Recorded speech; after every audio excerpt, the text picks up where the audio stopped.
Bom, hoje nós vamos apresentar o capítulo, é o 16º capítulo, com o título Servir a Deus e a Mamon. Esse capítulo ele inicia com uma afirmativa que nenhum servo pode servir a dois senhores ao mesmo tempo. Na verdade, ele vai amar um e vai aborrecer o outro, né? E nesse capítulo, ele se refere a servir a Deus e servir a riqueza, tá? Então, vai servir a um ou a outro. E aí, aqui está em Lucas, no capítulo 14, versículo 13. Então, aqui, gente, eu não vou fazer essa afirmativa, eu vou fazer uma pergunta, na verdade. Pode realmente um servo servir a dois senhores ao mesmo tempo? Dá para servir a Deus e servir a riqueza? Tá? Então, nesse capítulo, nós vamos ver algumas passagens, né, que Jesus demonstra praticamente como é que funciona no reino dos céus, como é que funciona na terra, como é que é o uso dessa riqueza, qual o destino que você tem que dar para essa riqueza, para que você consiga o que a gente fala é a vida eterna, que consiga a salvação. Teve uma passagem em que Jesus foi abordado por um mancebo sobre a vida eterna. E que Jesus respondeu: se queres entrar na vida eterna, guarda os mandamentos. Né? E esse mancebo insistiu: quais mandamentos, Senhor? Não mate, não roube, não adultere, não diga falso testemunho, honra teu pai e tua mãe, ama ao próximo como a ti mesmo. E o mancebo falou: mas Senhor, eu já faço isso desde a minha mocidade. E Jesus respondeu: você é um homem bom, né? Mas se queres ser perfeito, vende o que tens e dá aos pobres, e terá um tesouro nos céus. Então, vem e segue-me. Tá? E aí, o mancebo ficou triste com essa informação, né? Porque é muito difícil se desapegar dos bens que construiu a vida toda, né? Ou que ganhou por herança, né? Então, Jesus quis demonstrar nessa passagem que não basta seguir os 10 mandamentos, mas que deve praticar a verdadeira caridade, porque fora da caridade não há salvação. Tá? Então, essa foi uma das primeiras passagens que a gente viu nesse capítulo, demonstrando isso. Mas Jesus estava, nesse momento, com os discípulos junto com ele, e que presenciaram isso. E aí Jesus se dirigiu aos discípulos falando, né? Você está vendo como é difícil? Então é mais fácil um camelo passar pelo fundo de uma agulha do que o rico entrar no reino dos céus. Quando Jesus fala que um camelo, gente, na época, a tradução de camelo significa um fio, um barbante, né? É mais fácil um barbante passar pelo fundo de uma agulha do que um rico entrar no reino dos céus. Mas por quê? Porque ele está muito apegado a esses bens materiais, esses bens que o prende à terra, né? E distancia ele um pouco do reino do céu. E aí Jesus alerta aos discípulos, né? Guardai-vos e acautelai-vos de toda a avareza, pois a vida não consiste na abundância das coisas. Tá? O que entesourais para si não é rico para Deus, porque após a morte você não leva nada, né? Então nós sabemos, né, que hoje em dia a gente percebe que esses ditados populares que falam, né, que caixão não tem gaveta, que a gente nunca viu um carro forte seguindo o enterro, né? Porque essas riquezas, elas não vão, elas ficam, né? Elas ficam. Você leva apenas as suas virtudes ou os vícios, né? Também que você pode levar consigo para o reino dos céus. Teve uma outra passagem em que Jesus demonstra claramente o uso correto da riqueza. Quando ele chegou em Jericó, ele conheceu um homem publicano rico, que nós já conhecemos essa história, que era o Zaqueu.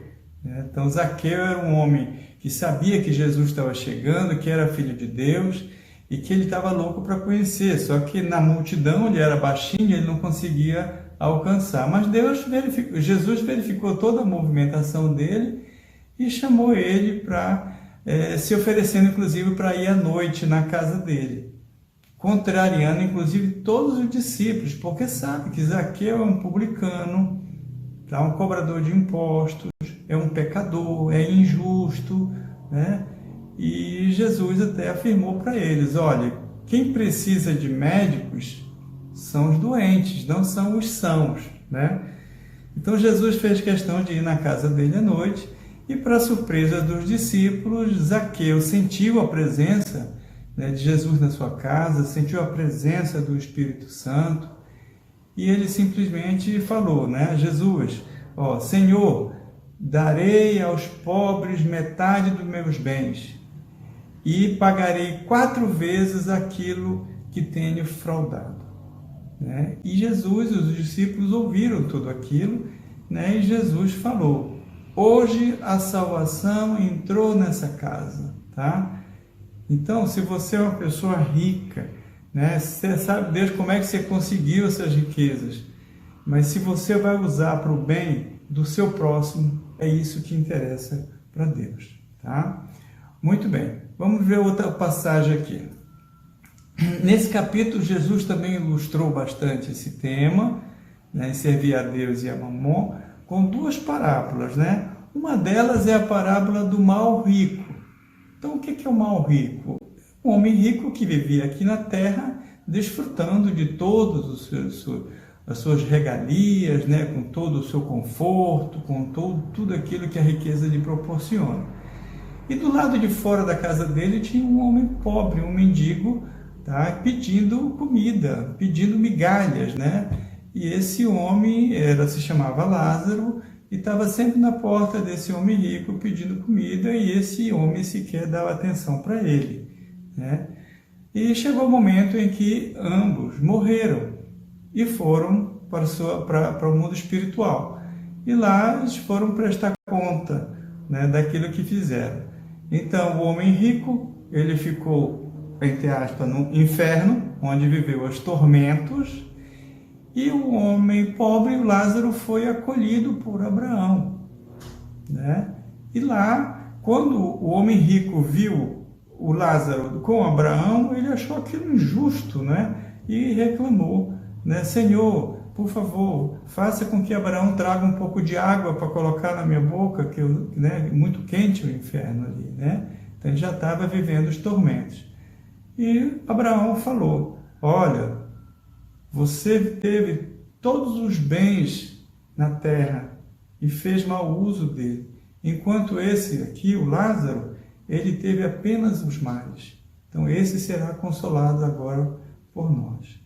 Então o homem rico rapidamente falou: Abraão, avise meus irmãos lá na terra, eu tenho 5 irmãos, eles precisam saber como é que a coisa funciona aqui em cima. E aí Abraão falou assim: que ouçam Moisés, que ouçam os profetas, que eles estão lá embaixo, né? Muitos estão sendo chamados, né? E poucos estão atendendo esse chamado, né? E poucos também serão os escolhidos. E aí o homem rico falou: Abraão, manda então um morto, manda um espírito lá para avisar meus irmãos como funciona a coisa aqui em cima. E aí Abraão falou: olha, se não os escutam nem os vivos, vão escutar os mortos, né? Então a mensagem que a gente fala é isso, né? Que os discípulos, né? Moisés já esteve aqui, Jesus já esteve aqui, chamando as pessoas para seguir o caminho de luz, o caminho da verdade, que foi trazido por Jesus, né? As boas novas. E alguns seguiram, outros não seguiram, e os ricos têm uma dificuldade muito grande, né? Para seguir devido ao seu egoísmo, devido ao seu orgulho, né? E talvez nem acreditar que existe esse mundo, existe o reino dos céus. Então essa foi a parábola do mal rico. A outra parábola, também muito conhecida por todos nós, é a parábola dos talentos, né? Em que teve um senhor que teve que se afastar das suas propriedades, e antes dele se afastar, ele escolheu 3 servos. E essas 3 servos ele escolheu de acordo com a sua capacidade. Então, ao primeiro servo, ele deu 5 talentos. Ao segundo, ele deu 2 talentos. E ao terceiro, ele deu 1 talento. E aí, passado um tempo, ele retornou, e aí houve a prestação de contas. Então, o Senhor chamou os servos, né, para saber. Então o primeiro falou: olha, Senhor, está aqui, o Senhor me deu 5 e eu consegui mais 5, eu consegui duplicar. E o segundo falou: olha, o Senhor me deu 2, eu dupliquei e consegui mais 2. E aquele que conseguiu 1 talento enterrou na terra, né, com medo de perder, esperou o Senhor chegar e devolveu aquele 1 talento.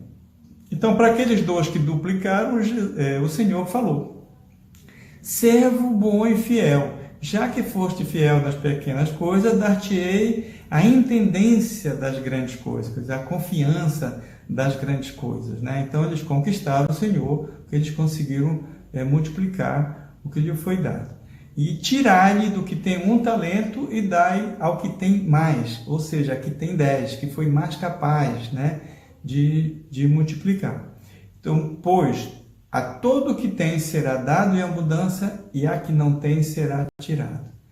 Então é isso, meus irmãos, quer seja se você nasce na pobreza ou na riqueza, Deus lhe coloca uma prova e expiação para que a gente, a partir dali, consiga se desdobrar. Você não pode cruzar os braços e esperar que caia tudo do céu. Então ele fala, a lei do trabalho é a lei do progresso. Então faça por ti que eu te ajudarei. Então o que Jesus quer dizer nisso aqui é que as pessoas têm que trabalhar, têm que se esforçar, porque durante o trabalho, durante o esforço, vai ocorrer o progresso intelectual, o progresso moral e o progresso espiritual, né? Então o que ele não quer é que você chegue numa situação e ali permaneça. Não, ele está dando a oportunidade de você trabalhar, né? E a lei do trabalho é a lei do progresso, ok? Então, meus irmãos, com essas passagens, né, Jesus quis ensinar um monte de coisa para a gente. E a gente precisa entender, né? Então, a primeira coisa, a riqueza e a pobreza, elas só ocorrem na vontade de Deus.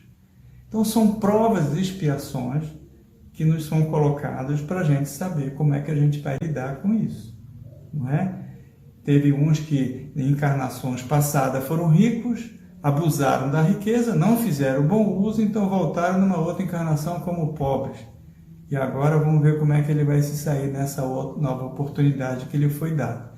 E da mesma forma, alguns foram pobres e agora vieram ricos, né? Então são as oportunidades que Deus nos fornece para que a gente consiga passar por essa prova de expiação e progredir. É isso que ele quer, que ocorra a nossa evolução moral, intelectual e espiritual. A riqueza, gente, só que ela é uma prova mais arriscada do que a miséria, não é verdade? Devido às tentações que tem o poder, o dinheiro, as posses, as coisas, né? Todos aqueles males que nos prende à terra. Então, a riqueza é uma prova mais tentadora. Então, a gente precisa saber entender isso aí. Porque a riqueza, gente, ela é o supremo excitante do orgulho, do egoísmo, da vida sensual, não é isso? Então, tudo isso faz com que as pessoas mais ricas usufruam tanto disso, né, dos males terrenos, que esquece dos céus, né? Então, aqui, olha, a riqueza é o laço que mais prende o homem à terra e o desvia o pensamento dos céus. Esse que é o perigo da riqueza, né? Mas se souber como lidar com isso, pode ser que ela tenha um bom proveito, tá? Então vamos adiante aqui.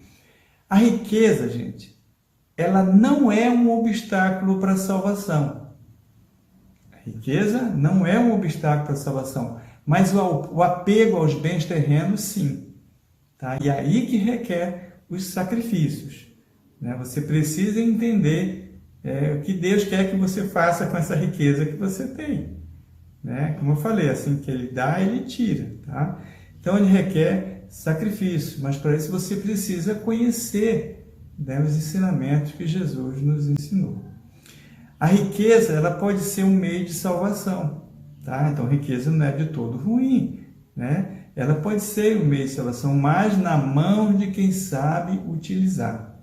É como a gente fala aqui, né? Existe o remédio e existe o veneno. Então, a diferença entre um e o outro está exatamente na dose. Se você souber dosar, né?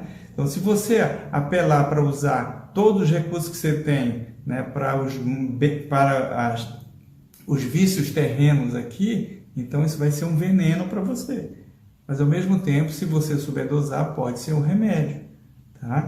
Então, essa é a dosagem que tem que fazer, tem que ter o equilíbrio. Então, aí dá para servir a Deus e a riqueza ao mesmo tempo, tá? Então, precisa saber dosar.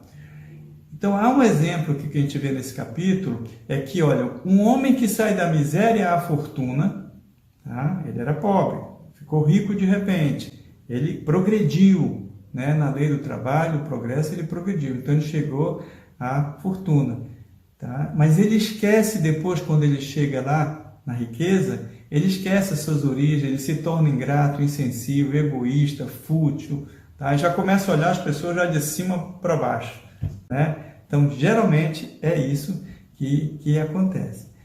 Então, não é a riqueza que devemos nos ater, mas ao homem que abusa dela, assim como abusa também de vários dons que Deus lhe deu.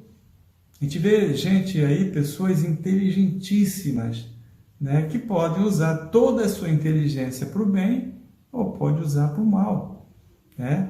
Tem gente riquíssima aí que pode utilizar muito bem suas riquezas para o bem ou para o mal, né? Então, é isso que Deus está nos alertando.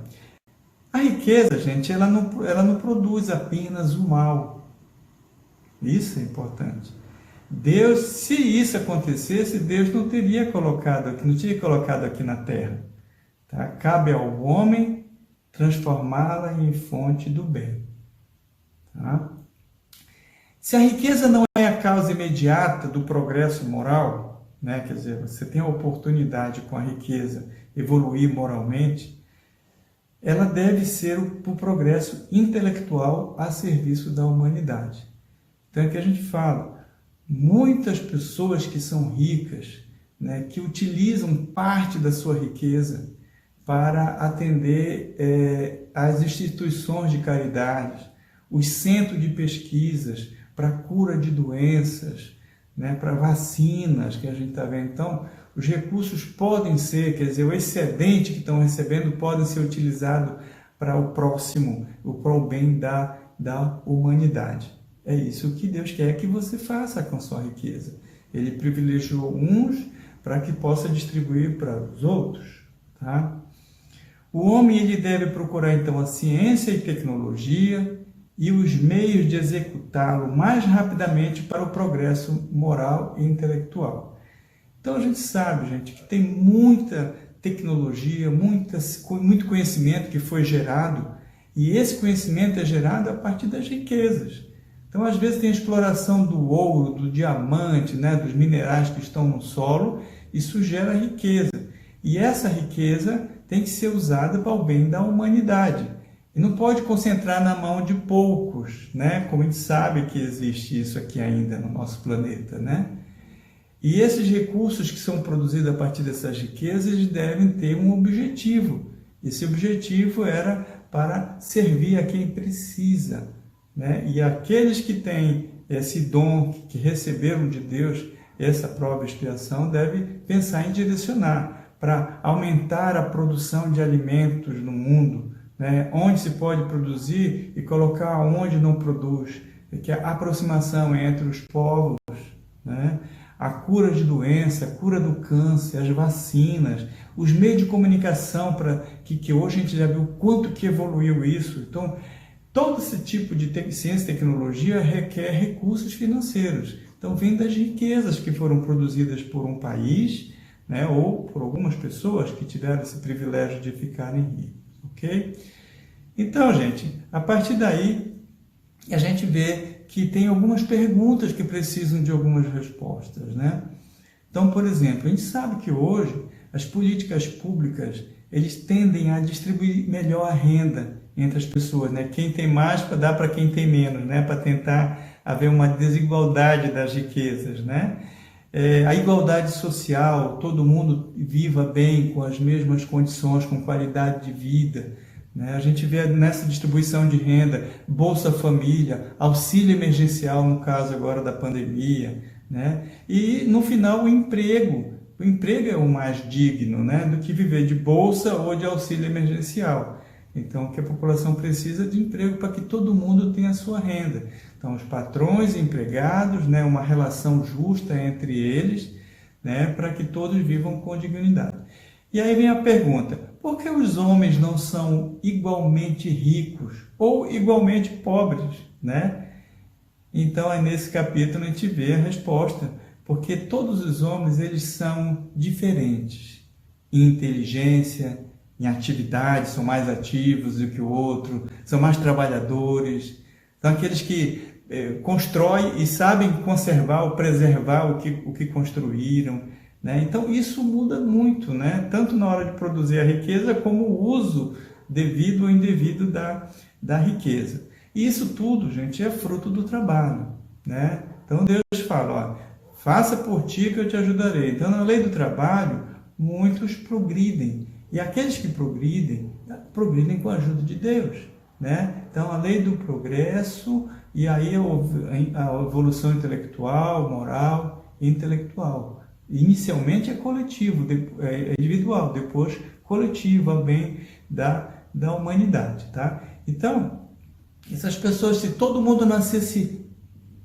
fosse viver no limite inferior, né? Viver com o mínimo, ou todos viver com o máximo, né? Então, com o tempo, isso já ia começar a diferenciar, porque eles são diferentes, né? E cada um ia viver a sua prova e expiação, e cada um ia ter o seu livre-arbítrio. Outra pergunta: por que Deus concede às pessoas incapazes de frutificá-la para o bem de todos? Então, alguns são privilegiados com a riqueza e às vezes não fazem o bom uso da riqueza. Mas, como eu falei há pouco, esse é o livre-arbítrio, é uma prova de expiação, né? Ele vai ter que passar por isso e aprender como lidar, né? Bem fazer o uso correto. A fortuna é o meio que mais prova, é o meio de prová-lo moralmente. Olha só, então aqueles que vêm com a fortuna é que estão sendo provados. E caso ele mantenha essa riqueza, essa fortuna de forma improdutiva, tá? Ele pode ficar pobre de uma hora para outra.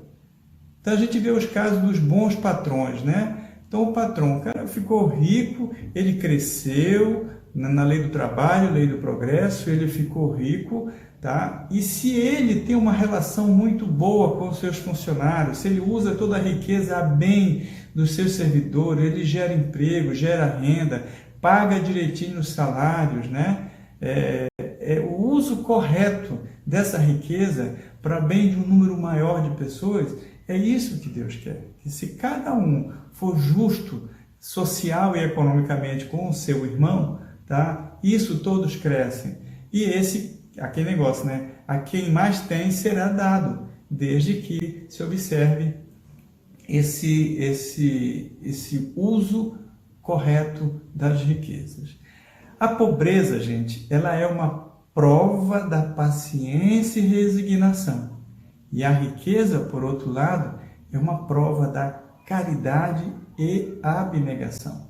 Então, o que aprendemos com isso é que a fonte do mal não está na riqueza em si, mas no orgulho e no egoísmo do homem que a tem. E como é que ele vai curar isso, se não olhar para o próximo, para o seu irmão mais necessitado? E aí que entra a lei da caridade. Tá, gente? Então, aquela pergunta que a gente fez no início: pode servir a Deus e a Mamon? Pode servir a Deus e a riqueza? Pode, né? O homem rico pode garantir a salvação, desde que ele faça o uso justo dessas riquezas em prol dos irmãos mais próximos e em prol da humanidade. Ok? Então, meus irmãos, foi isso que eu organizei para vocês hoje. Muita paz a todos.